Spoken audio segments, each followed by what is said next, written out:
তোরা অনেকেই history DSC ওয়ানে 2019 সালের প্রিভিয়াস ইয়ারের কোশ্চেন পেপারের 2 নম্বরের যে আপনাদের প্রশ্নগুলো আছে সেই প্রশ্নের উত্তরগুলো চেয়েছেন। তো বন্ধুরা, তার উপর ভিত্তি করে এই ভিডিওটা তৈরি করলাম। তো আপনাদেরকে একটা কথা বলি, 2019 সালের প্রিভিয়াস ইয়ারের কোশ্চেন পেপার এবং 2022 সালের প্রিভিয়াস ইয়ারের কোশ্চেন পেপার হিস্ট্রি ডিএসসি ওয়ানে ফিফথ সেমিস্টার জেনারেল বর্ধমান বিশ্ববিদ্যালয়ের 2019 সালের এবং 2022 সালের যে প্রিভিয়াস ইয়ারের কোশ্চেন পেপারে যে 2 নম্বরের প্রশ্নগুলো আছে, ওই 2 নম্বরের প্রশ্নগুলো অবশ্যই আপনারা ভালো করে পড়বেন এবং আপনাদেরকে যে সাজেশনে যে প্রশ্নগুলো দিয়েছি 5 নম্বর এবং 10 নম্বরের, ওই প্রশ্নগুলো আপনারা ভালো করে পড়বেন। তাহলে আপনাদের কোনো জায়গা থেকে আর শর্ট কোশ্চেন 2 নম্বরের যে আপনাদের প্রশ্নগুলো থাকে, সেই 2 নম্বরের প্রশ্ন আর কোনো জায়গা থেকে আপনাদের পড়ার দরকার নেই।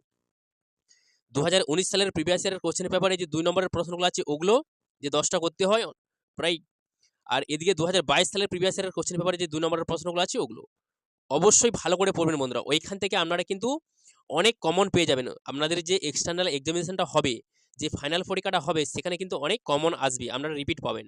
তাই বলবো অবশ্যই ওই দুটো সালের 2 নম্বরের প্রশ্নগুলো পড়বেন এবং আপনাদের সাজেশনে যে 2 নম্বর 5 নম্বর এবং 10 নম্বরের সাজেশনে যে প্রশ্নগুলো দিয়েছি, ওই প্রশ্নগুলো আপনারা ভালো করে পড়বেন। আপনারা কিন্তু 60 থেকে 70% আশা করি কমন পাবেন। তো সবই বন্ধুরা আপনারা কমন পেয়ে যেতে পারেন।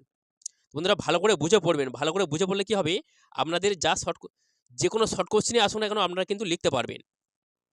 তো বন্ধুরা চলুন সেই 2019 সালের প্রিভিয়াস ইয়ারের কোশ্চেন পেপারে যে আপনাদের 2 নম্বরের প্রশ্নগুলো ছিল history DSC 1A fifth semester general Bardhaman বিশ্ববিদ্যালয়ের, সেই 2 নম্বরের উত্তরগুলো আমরা প্রশ্ন এবং উত্তর সমেত কিন্তু এই ভিডিওটির মধ্যে আপনাদেরকে দেখাবো। তো অবশ্যই বন্ধুরা আপনারা ভিডিওটি মাঝে মাঝে দাঁড় করিয়ে এই 2 নম্বরের প্রশ্নগুলো অবশ্যই খাতার মধ্যে লিখে কিন্তু অবশ্যই পড়বেন। অনেক পরিশ্রম করে বন্ধুরা বিভিন্ন জায়গা থেকে এই কোশ্চেন পেপারগুলো সংগ্রহ করে এই ভিডিওটি তৈরি করেছি। তাই আপনাদেরকে বলবো চ্যানেলটিকে সাবস্ক্রাইব করবেন এবং ভিডিওটিতে একটি লাইক দিবেন। আর যদি আপনাদের বন্ধুরাও এই সাবজেক্টটা নিয়ে থাকেন, আপনাদের বন্ধুদের মাঝে শেয়ার করে তাদেরকে পরীক্ষায় একটা ভালো রেজাল্ট করার মতো সুযোগ করে দিন। তো বন্ধুরা, আপনাদের 2019 সালের প্রিভিয়াস ইয়ারের কোশ্চেন পেপারে যে প্রথম প্রশ্নটা আছে দেখুন, সামন্ততান্ত্রিক সমাজ বলতে কি বোঝো? প্রথম প্রশ্নটা এইটা আছে। তো বন্ধুরা আমি কিন্তু একবার করে পড়বো, প্রশ্নটা পড়বো, উত্তরটা পড়বো। তাহলে কি হবে, যে স্পেলিংগুলো আছে আপনারা কিন্তু পড়তেও আপনাদের সুবিধা হবে এবং স্পেলিংগুলো যদি ভুলভাল কোনো লেখা থাকে, যদি ভুল কোনো লেখা থাকে আপনারা কিন্তু সঠিক সেটা করে নিতে পারবেন। তো চলুন বন্ধুরা, সামন্ততান্ত্রিক সমাজ বলতে কি বোঝে দেখুন। সামন্ততান্ত্রিক সমাজ বলতে বোঝায় মধ্যযুগের একটি ইউরোপীয় ইউরোপীয় বা রাজনৈতিক অর্থনৈতিক ব্যবস্থা যা বিনতির শিকারের মাধ্যমে জমিকেন্দ্রিক ব্যবস্থা, যেখানে রড ও ভ্যাসাল থাকবে এবং উৎপাদন হবে প্রয়োজন অনুসারে ক্রমোচ্চতর বিশিষ্ট প্রভু থাকবে।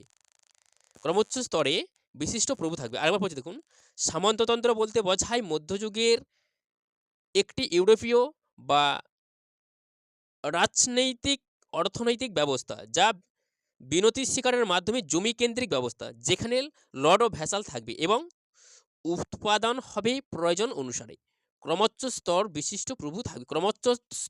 বিশিষ্ট প্রভু থাকবে। তার পরের প্রশ্নটা দেখুন, যুগ সন্ধিকোণের বিতর্ক কাকে বলে? যুগ সন্ধিকোণের বিতর্ক কাকে বলে? তো অবশ্যই বন্ধুরা আপনারা কিন্তু খাতার মধ্যে লিখে প্রশ্নগুলো পড়বেন। এখান থেকে 100% আপনারা কিন্তু অনেক কমন পাবেন। অনেক পরিশ্রম করে বন্ধুরা ভিডিওটা তৈরি করেছি, অবশ্যই খাতার মধ্যে লিখে কিন্তু পড়বেন। যুগ সন্ধিকোণের বিতর্ক কাকে বলে দেখুন, চতুর্দশ শতকে সামন্ততান্ত্রিক অর্থনৈতিক সংকটের মধ্য দিয়ে বাণিজ্যিক দিগন্তের যে সম্প্রসারণ শুরু হয়েছিল, তার ফলস্বরূপ সপ্তদশ শতকের ইউরোপীয় অর্থনীতিতে এক সার্বিক ব্যবস্থা হিসেবে একটি নির্দিষ্ট রূপ নিতে শুরু করে। সামন্ততান্ত্রিক অর্থনীতির কাঠামো সম্পূর্ণ অদৃশ্য না হলেও ধনতান্ত্রিক কাঠামোর মধ্য দিয়ে লীন হয়ে যায়। পঞ্চদশ সপ্তদশ শতকের সময়কালে সামন্ততান্ত্রিক অর্থনীতিতে রূপান্তরিত হয়েছিল বলে এই সময়কে যুগ সন্ধিক্ষণের বিতর্ক বলে। দেখুন এখানে একটা অ্যারো দিয়েছি যে এই সময়কে সামন্ততান্ত্রিক ও ধনতান্ত্রিক যুগ সন্ধিক্ষণের বিতর্ক বলে। এই সময়কে তারপরে লিখবেন সামন্ততান্ত্রিক ও ধনতান্ত্রিক যুগ সন্ধিক্ষণের বিতর্ক বলে। তার পরের প্রশ্নটা দেখুন। তো বন্ধুরা আমি দুবার করে পড়বো, তাহলে কি হবে, আপনাদের লিখতেও কিন্তু সুবিধা হবে। চতুর্দশ শতকে সামন্ততান্ত্রিক অর্থনৈতিক সংকটের মধ্য দিয়ে বাণিজ্যিক দিগন্তের যে সম্প্রসারণ শুরু হয়েছিল, তার ফলস্বরূপ সপ্তদশ শতকে ইউরোপীয় অর্থনীতিতে এক সার্বিক ব্যবস্থা হিসেবে একটি নির্দিষ্ট রূপ নিতে শুরু করে। সামন্ততান্ত্রিক অর্থনৈতিক কাঠামো সম্পূর্ণ অদৃশ্য না হলেও ধনতান্ত্রিক কাঠামোর মধ্য দিয়ে লীন হয়ে যায়। পঞ্চদশ সপ্তদশ শতকের সময়কালে সামন্ততান্ত্রিক অর্থনীতিতে রূপান্তরিত হয়েছিল বলে এই সময়কে সামন্ততান্ত্রিক ধনতান্ত্রিক যুগ সন্ধিক্ষণের বিতর্ক বলে। তার পরের প্রশ্নটা দেখুন, রেনেসাঁস প্রকৃতিতে কি ধর্মনিরপেক্ষ ছিল? বলছে রেনেসাঁস কি প্রকৃতিতেই কি একটা ধর্মনিরপেক্ষ ছিল রেনেসাঁসটা? এটা কি বলছে দেখুন, মানবতাবাদীদের রাজনৈতিক লেখা ধর্মনিরপেক্ষ ধারণার এবং শিল্প ও স্থাপত্য গ্রিক ও রোমান প্রভাবের কারণে রেনেসাঁস খ্রিস্টানদের চেয়ে অনেক বেশি ধর্মনিরপেক্ষ ছিল। আরেকবার পড়ছি দেখুন, মানবতাবাদীদের রাজনৈতিক লেখা ধর্মনিরপেক্ষ ধারণার ও শিল্প ও স্থাপত্য গ্রিক ও রোমান প্রভাবের কারণে রেনেসাঁস খ্রিস্টানদের চেয়ে অনেক বেশি ধর্মনিরপেক্ষ ছিল। তার পরের প্রশ্নটা দেখুন, লিওনার্দো ভিঞ্চি কে ছিলেন? তার একটি বিখ্যাত চিত্রের নাম লেখো। দেখুন, লিওনার্দো ভিঞ্চি কে ছিলেন? তার একটি বিখ্যাত চিত্রের নাম লেখো। লিওনার্দোর ছবিগুলির মধ্যে বিখ্যাত একটি ছবি হলো মোনালিসা। তাহলে লিওনার্দো ভিঞ্চি কে ছিলেন? একজন বিখ্যাত চিত্রকর ছিলেন, একজন বিখ্যাত চিত্রকর ছিলেন। তাহলে লিওনার্দোর ছবিগুলির মধ্যে বিখ্যাত একটি ছবি হলো মোনালিসা। বিশ্ববিখ্যাত একজন লিওনার্দো ভিঞ্চি চিত্রকার ছিলেন। তারপরে প্রশ্নটা দেখুন, ফ্লেমিশ চিত্রকলা কি? ফ্লেমিশ শিল্প 15তম 17তম এবং 17 শতাব্দীর প্রথম দিকের ফ্ল্যান্ডার্স এবং ব্রাবান্ট, হাইন্স, পিকার্ডি এবং অটাইন সহ আশেপাশের অঞ্চলের শিল্প যা তার প্রাণবন্ত বন্তবাদ এবং অতুলনীয় প্রযুক্তিগত দক্ষতার জন্য পরিচিত। ফ্লেমিশ শিল্প 15ম, 6ম এবং 7ম শতাব্দীর প্রথম দিকের ফ্ল্যান্ডার্স এবং ব্রাবান্ট, হাইন্স, পিকার্ডি এবং অটাইন সহ আশেপাশের অঞ্চলের শিল্প যা তার প্রাণবন্ত বস্তবাদ ও অতুলনীয় প্রযুক্তিগত দক্ষতার জন্য পরিচিত ছিল। তারপরে দেখুন, ইনডালজেন্স আক্ষরিক অর্থ ছিল মার্জনা বা ক্ষমাপত্র বা ছাড়পত্র বলতে পারেন। মার্জনাপত্র, ক্ষমাপত্র বা ছাড়পত্র। দেখুন, মূলত যাজক শ্রেণীর মানুষেরা পাপ থেকে মুক্ত লাভের জন্য তারা এটিকে বিক্রি করতেন। ঠিক আছে, ইনডালজেন্স আক্ষরিক অর্থ ছিল মার্জনাপত্র বা ক্ষমাপত্র। মূলত যাজক শ্রেণীর মানুষেরা পাপ থেকে মুক্ত লাভের জন্য তারা এটিকে বিক্রি করতেন। তার পরের পাতা আছে দেখুন,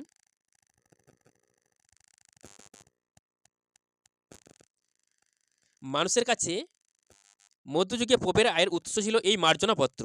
মধ্যযুগে খ্রিস্ট ধর্মাবলম্বীদের পাপ মোচনের জন্য দুই প্রকার বিধি প্রচলিত ছিল, যথা অনুতাপ ও প্রায়শ্চিত্ত। এই প্রায়শ্চিত্তের একটি বিশেষ দিক ছিল ইন্ডালজেন্স, ছাড়পত্র বা মার্জনাপত্র।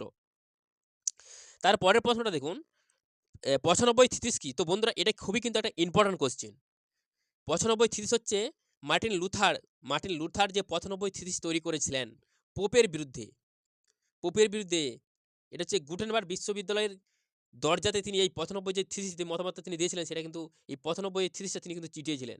অবশ্যই কিন্তু এটা পড়বেন। এটা আমার যতটুকু মনে পড়ছে তাই আপনাদেরকে বলার চেষ্টা করছি। 95 থিসিস কি? অবশ্যই কিন্তু পড়বে। এটার 5 নম্বরের এবং 10 নম্বরের যে ব্রড কোশ্চেনটা আছে অবশ্যই কিন্তু পড়বেন। 95 থিসিস কি? দেখুন, 2 নম্বরের কোশ্চেনটা উত্তরটা কি লিখেছি, দৈব ও মানব জীবন সম্পর্কে পরস্পর বিরোধী ভাবনা লুথার বলতে মার্টিন লুথারের ধর্মতত্ত্বের প্রতীত ছিল, যা গাথা ছিল। খ্রিস্ট ধর্মে বিশ্বাসীরা মনে করতেন যে মানুষের প্রাথমিক কর্তব্য হলো ঈশ্বরের আনুগমন করা। তো এখানে বন্ধুরা হলোর পরে ফুলস্টপটা দেওয়া আছে, এখানে কিন্তু ফুলস্টপটা তুলে দেবেন। তার বিশ্বাস ছিল যে মানুষ এমন একটি জগতের অধিকারী যেখানে তার জীবনের প্রয়োজন যে ঈশ্বর থেকে বিচ্ছিন্ন।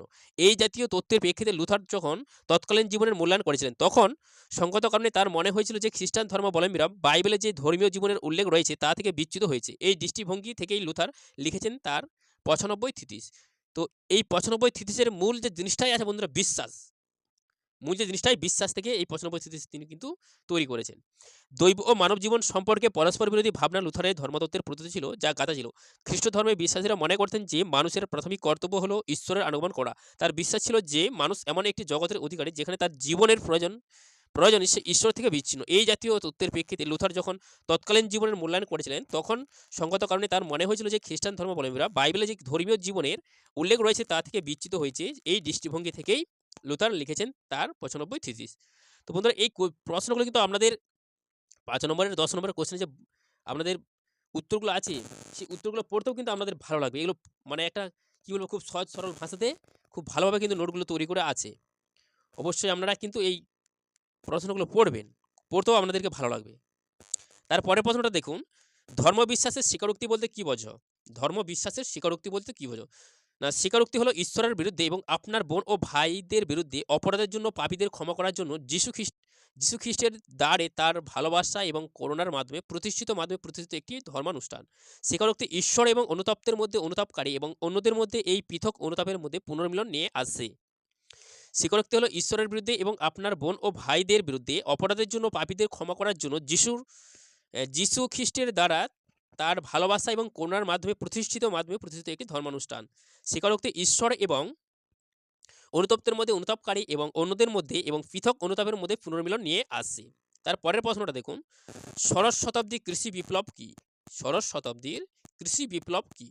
বিজ্ঞানের জ্ঞানকে কাজে লাগিয়ে প্রযুক্তিবিদ্যার নতুন সব কৃষিযন্ত্রের উদ্ভাবন কৃষিকাজের যান্ত্রিকরণ করেছে, ফলে কৃষির ব্যাপক অগ্রগতি ঘটেছে, যাকে কৃষি বিপ্লব বলে। বিজ্ঞানের জ্ঞানকে কাজে লাগিয়ে প্রযুক্তিবিদরা নতুন সব কৃষিযন্ত্রের উদ্ভাবন এবং কৃষিকাজের যান্ত্রিকরণ করেছে, ফলে কৃষির ব্যাপক অগ্রগতি ঘটেছে, যাকে কৃষি বিপ্লব বলে। আধুনিক বিজ্ঞানের জনক কাকে বলা হয়? তার লেখা একটি গ্রন্থের নাম লেখো। আধুনিক বিজ্ঞানের জনক কাকে বলা হয়? আধুনিক বিজ্ঞানের জনক গ্যালিলিওকে বলা হয়। গ্যালিলিও। তার লেখা একটি গ্রন্থের নাম হচ্ছে দ্য এজাইয়ার। ঠিক আছে, তার লেখা একটি গ্রন্থের নাম হচ্ছে দ্য এসাইয়ার। তার পরের প্রশ্নগুলো দেখুন,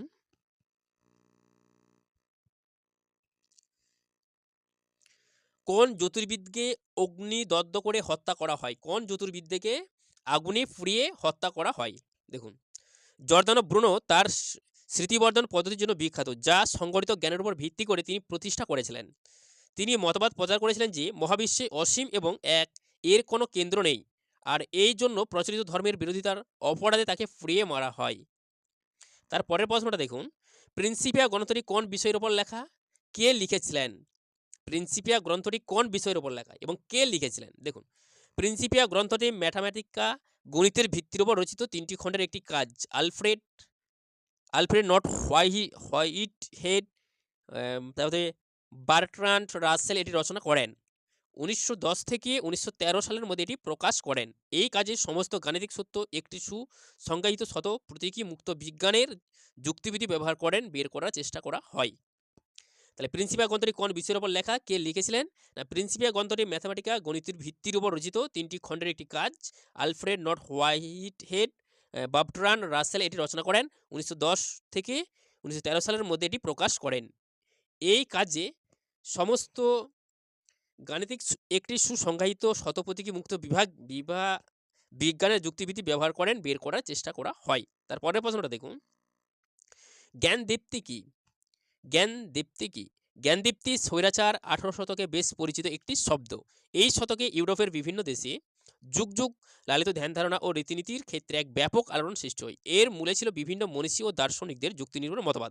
এই জন্য এই শতকের আরেক নাম হচ্ছে আলোকিত শতক বা জ্ঞানদীপ্ত স্বৈরাচারী 18 শতকে বেশ পরিচিত একটি শব্দ। এই শতকে ইউরোপের বিভিন্ন দেশে যুগ যুগ লালিত ধ্যান ধারণা ও রীতিনীতির ক্ষেত্রে এক ব্যাপক আলোড়ন সৃষ্টি হয়। এর মূলে ছিল বিভিন্ন মনীষী ও দার্শনিকদের যুক্তিনির্ভর মতবাদ। এর জন্য এই শতকের আরেক নাম আলোকিত শতক বা জ্ঞানদীপ্ত। তার পরের প্রশ্নটা দেখুন, ধনতন্ত্র কাকে বলে? পুঁজিবাদ বা ধনতন্ত্র একই জিনিস, একটাই শব্দ। পুঁজিবাদ বা ধনতন্ত্র ইংরেজি ক্যাপিটালিজম বলতে এমন একটি অর্থনৈতিক ব্যবস্থা বোঝানো হয়। তো বন্ধুরা, এখানে দেখুন পুঁজিবাদ বা ধনতন্ত্রের ইংলিশ শব্দটা লিখেছে, আপনাদের এভাবেও পড়তে পারে যে ক্যাপিটালিজম কাকে বলে। অবশ্যই যে আপনাদের 2 নম্বরের প্রশ্নগুলো লিখেছি দেখবেন হয়তো অনেক ইংলিশ ওয়ার্ড লিখেছে, ওই ইংলিশ ওয়ার্ডগুলো কিন্তু পড়বেন। আপনাদের বাংলাটা না থেকে যদি ইংলিশটা দিয়ে যেমন হচ্ছে যে ক্যাপিটালিজম কাকে বলে, ক্যাপিটালিজম মানে হচ্ছে পুঁজিবাদ বা ধনতন্ত্র কাকে বলে, একই জিনিস, একটাই প্রশ্ন। তাই ইংলিশটাও আপনাদের দিয়ে দিতে পারে, তাই ইংলিশটাও সাথে রেখে দিয়েছি, ইংলিশটাও কিন্তু পড়বেন। দেখুন, পুঁজিবাদ বা ধনতন্ত্র বলতে এমন একটি অর্থনৈতিক ব্যবস্থা বোঝানো হয় যেখানে বাজার অর্থনীতিতে মুনাফা তৈরির লক্ষ্যে বাণিজ্য, কারখানা এবং উৎপাদনের উপকরণ সমূহের উপর ব্যক্তিগত মালিকানার নিয়ন্ত্রণ থাকে। পুঁজিবাদ বা ধনতন্ত্র বলতে এমন একটি অর্থনৈতিক ব্যবস্থা বোঝানো হয় যেখানে বাজার অর্থনীতিকে মুনাফা তৈরির লক্ষ্যে বাণিজ্য, কারখানা এবং উৎপাদনের উপকরণ সমূহের উপর এক ব্যক্তিগত মালিকানার নিয়ন্ত্রণ থাকে। তারপরের প্রশ্নটা দেখুন, studies in the development of the capitalism and feudalism a critique কাদের রচনা? বলছে studies in the development of the capitalism and feudalism a critique কাদের রচনা? দেখুন, এটা লিখেছিলেন মৌরাইস ডব। লেন্থ হচ্ছে 396টা পাতা আছে, পেজ আছে।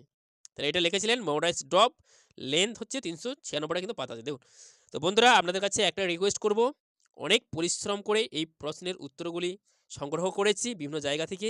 তাই আপনাদেরকে বলব চ্যানেলটিকে সাবস্ক্রাইব করবেন এবং ভিডিওটিতে একটি লাইক দিবেন।